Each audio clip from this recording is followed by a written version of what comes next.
Welcome to this week's End of Days Update, coming to you from Tulsa, Oklahoma. We had such a great time in Kennedy, Texas this last weekend, there Friday and Saturday. And right before that, we were in Hobbs, New Mexico, had a blast. And right after Kennedy, we got back to Tulsa. We're in Fire for the Nations. What a huge missions conference that is at World Outreach. That's our home church. So cool to see all those missionaries from all over the world come together. We were there Sunday through Wednesday. Tonight, actually, we'll be there for one more service. And then we'll head to Fort Worth, and we'll be in Hotham, Texas, at Crosswalk Church Thursday night, Friday night. And then we'll head to Victory Church in Hattiesburg, Mississippi for Sunday, Monday, Tuesday. And then we'll head back to Tulsa, and then we're going to the moon. No, we got a lot of places to go. It's so busy, amazing. So much is happening. Looking at the stuff this week, I'm blown away how to try to get it all out.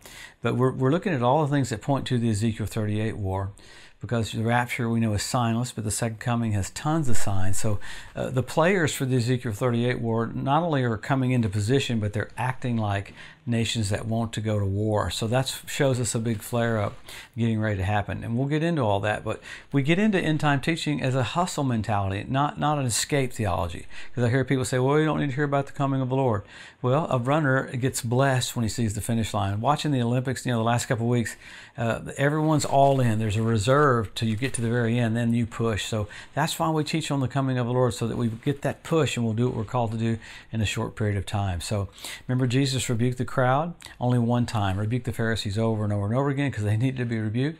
The one thing he rebuked them about was, hey, you can tell what the weather's going to be, but you don't know your hour of visitation. So he wanted us to know, wanted them to know. So with that, he wants us blessed and strengthened. He loves you. He wants to encourage you. He wants you full of faith, full of joy, full of boldness, because you have to accelerate right now. So he's not mad at you, not frustrated with you. He loves you. So he wants you to have all this info because you're about to see him face to face, just like a wedding. Were you mad the night before you got married? No, you're excited the night before you got married. So the church should be radically excited. People should be telling you to break that pill in half. So let's pick up on what's happened around Israel this last week. Man, so much is happening with Hamas. Israel keeps taking out number 1, number 2, number 3 leaders again, several different more. You had Hamas, Hezbollah in the northern part in Lebanon, firing drones down into northern Galilee. I think 7 Israelis got injured. Israel retaliated by taking out some military infrastructures in Lebanon. You've got the airport in Beirut basically getting closed. You've got United Kingdom saying, hey, don't go anywhere near the airspace. A lot's getting ready to happen even today and tomorrow, where it's coming down to some specific things. I mean, there's a bunch going on. This is the one that intrigues me. There's so much talk of Iran attacking Israel that you had our Security Council, the U.S. Security Council, meet the last couple of days to say, well, how do we respond? What do we do if Iran goes ahead and attacks Israel? Well, guess what? They haven't attacked the last couple of days, and you have Iran saying, beware of the airspace all over Iran because we're doing military exercises. And usually when they say that, that means they're going to be sending missiles toward Israel. But this is really the bombshell that came out today, is Iran announced that they have nuclear weapons. So with that announcement, there's so many things that can fall into place. Israel can either decide to counter, in other words, go ahead and preemptively strike them. All the news medias in Jerusalem Post, all these different outlets are all going bam, bam, bam. Israel has to preemptively strike. And then the next minute they'll say they got to use calm and not do that. So it's intriguing to hear the voices going back and forth with Israel about Iran. So, I mean, in the past, Israel gave them Stuxnet and took out basically their nuclear weapons without a shot fired. But it looks like Israel is going to preemptively strike. You have America even sending a brand new battle group over the Roosevelt battle group with aircraft carriers and other ships with it into the region. And it seemed like the paper said it stayed Iran off from firing on Israel again. So Israel's ready. I mean, everybody says, what are they going to do? The amazing thing is it came out in the papers today that technically Hezbollah would be rougher on Israel than Iran would be, even though we know Hezbollah is sponsored by Iran. But as far as missiles that are closer to Israel, Israel might have a harder time with 3,000 to 5,000 missiles coming from Lebanon than it would from a bunch coming from Iran. But with that, you have Iran getting air defense systems from Russia this week, getting them air freighted in so that they're ready for what they're going to do. Pretty crazy. You had floods in Saudi Arabia that basically, it was the book of Isaiah coming to pass, where he would make highways in the desert places because the highway was made out of water. You have China and Russia jointly working off of the Alaskan coast to guard Russia. I mean, that's the first time ever you've seen China and Russia do that. So there are so many things going on with that alone. It kind of freaks me out. You have stuff about the Temple Mount coming out that Israel is going ahead and do some more construction in southern Jerusalem, about 5,000 houses and new hotels, and it would be coming right down from the Temple Mount. You had a lot of verbiage from Jordanians saying, hey, you're already breaking protocol with this on the Temple Mount, and they're not.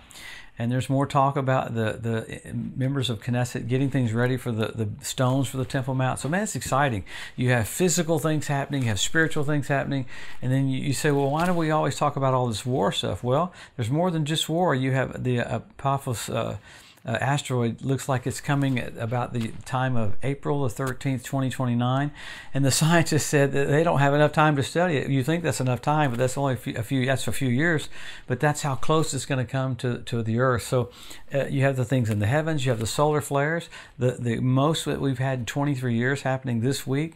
So you got signs in the heavens, you got nations getting into positions, you got armies getting into positions, and Israel finding more tunnels every single day in Gaza. With Gaza, Hamas firing still more rockets. So I'm intrigued to hear the nations not really talk about how Israel's done everything they can to not hurt any more people. Absolutely bizarre. And then, of course, Hamas won't negotiate. They blame it all on Israel. The newspapers blame it on Israel. Israel's ready to negotiate. They want their hostages back. So there is a ton of stuff going on that is pressing the earth in to get ready for the Antichrist. You had in England, in the UK, you have all this horrible stuff going on between Islam and Christianity. It looks like there'll be a civil war in England, all over Islam. So what is that? That's Lucifer behind the scenes, pushing things forward to have a world leader have to come on the scene to make peace. And man, it's happening all over the world with every nation right now at one time, leading the way for the Antichrist to come on the scene. Why? Jesus is about to come back. Always go back to the verses. We go back to Scripture. Number 1, Israel's made a nation. Number 2, Jerusalem won back. Jesus said the generation that sees those two events will not pass away till all is fulfilled. But man, there's just so much more. You got the Hebrew language restored, Ethiopian Jews brought back. You got the fertility of the land of Israel. You got the revival of the Roman Empire.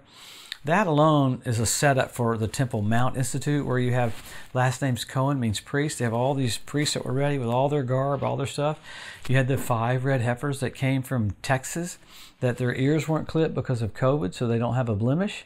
And they have to be used between year 2 and 3, and that's how old they are. That's pretty wild. I like that they classified them as service animals. So I guess you had cows going down the airport to get over to Israel, but God can do it however He wants to do it. It's pretty amazing. So all these things are happening right now. Many more things. You have men will be lovers themselves. You have 170 different species of predatory birds. You had foxes show up on the Temple Mount, fish in the Dead Sea.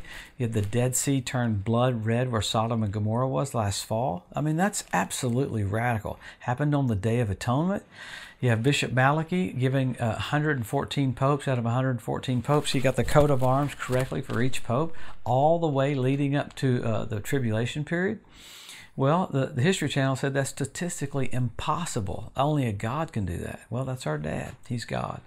So you have all these coming to pass. You have the place in Palmyra for Baal worship rebuilt by Russia and Palmyra so that you could have Baal worship. Why is that a big deal? The Talmud says that's the last sign you'll see before the Messiah comes. So you've got things from the Talmud, things from the Bible, things in the heavens, things in the earth, and nations literally coming to pass what the Bible said would come to pass just before the Messiah comes. So aren't we blessed to have the heads up on it? But then you go from all these signals, and I'm probably forgetting tons of them, but you go from all the signals to where you go to signs. I mean, from signs to signals. You got blood red moons on Passover and Tabernacles, 4 in a row. That's pretty radical. I've died for you, I'm coming back. Died for you, coming back. I mean, the heavens are signaling this, and that's pretty wild, because the first time the constellation was Leo, the constellation was Virgo when you had the Bethlehem star, and now it's Leo. But before you even get to the Bethlehem star, you have all of this stuff with the blood red moons.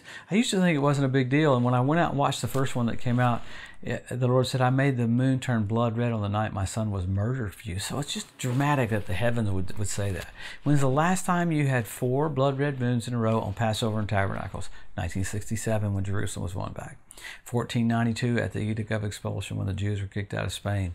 And I mean, in 1948, when Israel was made a nation. So dramatic events on dates pointing to things in the heavens that Jesus would come back. Then we had the Bethlehem star. We talked about that, and I'm going back and forth with it because I'm thinking of the ritual baths around the Temple Mount got filled up with water, first time in 2,000 years. So these things with the Bethlehem star, first time in 2,000 years. You had Jupiter, Regulus, and Venus come together. They came together, what for? The birth of Jesus. Constellation was Virgo. This last year, the constellation was Leo. He's the Lion of the tribe of Judah. So the heavens are declaring the glory of God, and the glory of God is His goodness. And what is the most big manifestation of His goodness? Sending Jesus to die for us. So wow. So the heavens are declaring all this. There's so much more going on, with Russia, with the Ukraine, with all these nations and other nations getting ready for the coming of the Lord, that He told us to lift up our heads. He said, don't be downtrodden. He said, make sure you're not sad. Lift up your heads, your redemption draweth nigh. And the whole reason He's giving us all this information, how close we are, is because He loves you. He wants you in position. So how do we respond? We help our local church, help our local pastor. We don't fit church into our life. It is our life.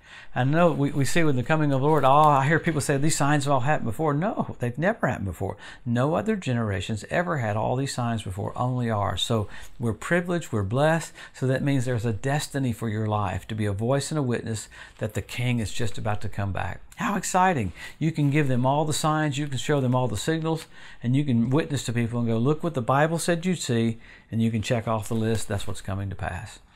Well, we'll come back next week and we'll see what Israel has done about Iran saying they have nuclear weapons. So that kind of opens up a whole other can of worms. So have a blessed, wonderful week. And by this next week, we'll have more info about how close we are to the return of the King. We'll see you next Wednesday. Thanks for joining us today at the End of Days Update. If you'd like to be notified every time there's a new post, just go to the edu at josephmorris.com and subscribe to receive email alerts. If these posts and updates have been a blessing to you, please consider making a one-time donation to help get the message out, or even becoming a monthly partner with Joseph Morris Ministries. Thanks again for tuning in to the EDU, and we'll see you next week.